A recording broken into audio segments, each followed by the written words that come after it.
දේශපාලන නායකයන් කීප දෙනෙක් සහ සෙව්වන්දි නිසාර සෙව්වන්දි ලංකාවට ගෙනාවා. කොහොමද ඉස්සරහට එන්නේ? මම හිතන්නේ කවුරුත් බලාපොරොත්තු වෙච්ච තත්ත්වයක්. නමුත් සමහර කිව්වා ඒක කරන්න බෑ කියලා.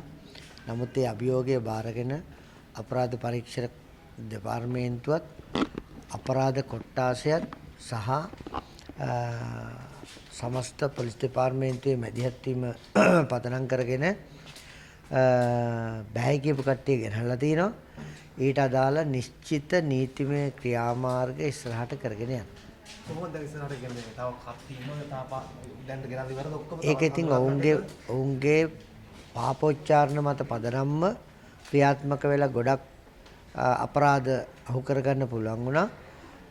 අපරාධ පරීක්ෂණ දෙපාර්තමේන්තුව කරන ප්‍රශ්න කිරීම හමුවේ ඔවුන්ගේ එළිදරව් වීම මත තමයි ඉදිරි කටයුතු ක්‍රියාත්මක වෙන්නේ. දවසේ වෙදිල්ල සතිය වෙදිල්ල මාස වෙදිල්ල ඇත්තටම නැති වෙලාද මොකද වෙන්නේ?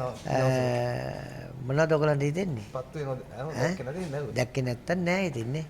ඒක තමයි අපේ කාගෙත් හැම පුරවැසියාගේම බලාපොරොත්තුව. අපි මේ සම්බන්ධයෙන් නිශ්චිත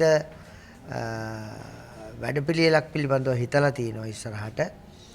ඒක මම හිතන්නේ එළඹෙන 30 වෙනිදා ඉඳලා ජනාධිපතිවරයාගේ මූලිකත්වයෙන් සමස්ත ශ්‍රී ලාංකීය ජනයා එකතු කරන ජාතික ව්‍යාපාරයක් පිළිබඳව අදහසක් ඇවිල්ලා තිනවා. ඒ අදහස එළඹෙන 30 වෙනිදා සුගතදාස ක්‍රීඩාංගණයේදී එළි දැක්වෙයි. මම හිතන්නේ මේක පොලිසියට, හමුදාවට, රජයේ සේවකයට පමණක් නෙවෙයි සමස්ත පුරවැසියාගේ වගකීමක් ලෙස එය එනවා. මම හිතන්නේ ඒක තමයි අපේ ඉලක්කය. ඉසාරා සෙව්වන්දි ඇතුළු පිරිස නේපාලට ගෙන යන්නේ ඕලුකල මහත්තයා නිවාඩු දාන්නේ මේ උණ හැදිලා කියලා.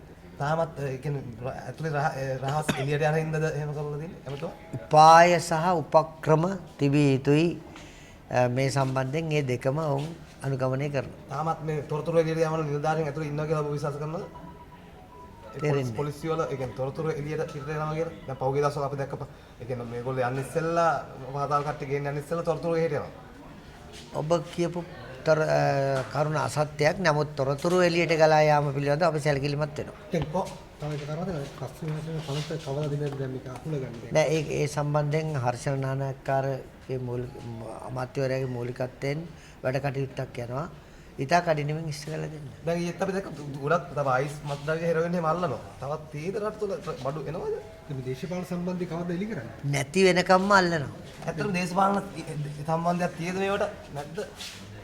තියනවාද කියලා හොයනවා.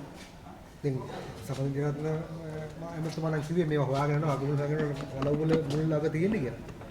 අගමුල් හොයාගෙන වලවුල නම් තමයි තියෙන්නේ කියලා මේ. නම් පිටින් එළිදරව් වෙයි. බය වෙන්න එපා බලන්න. හරි. ඒවා විමර්ශන වලින් එළිදරව් වෙයි. මේ නාකොට් එකේ ප්‍රධානියා අධ්‍යක්ෂකවරයා මාරු කරලා දෙන්නේ. එහෙම. එහෙමයි. රාජකාරී අවශ්‍යතාවය මත යම් නිලධාරි මාරු වීම කරන්න වෙයි. ඉතින් ඒක අවශ්‍ය එදා ඉඳන් වෙච්ච දෙයක් නේ.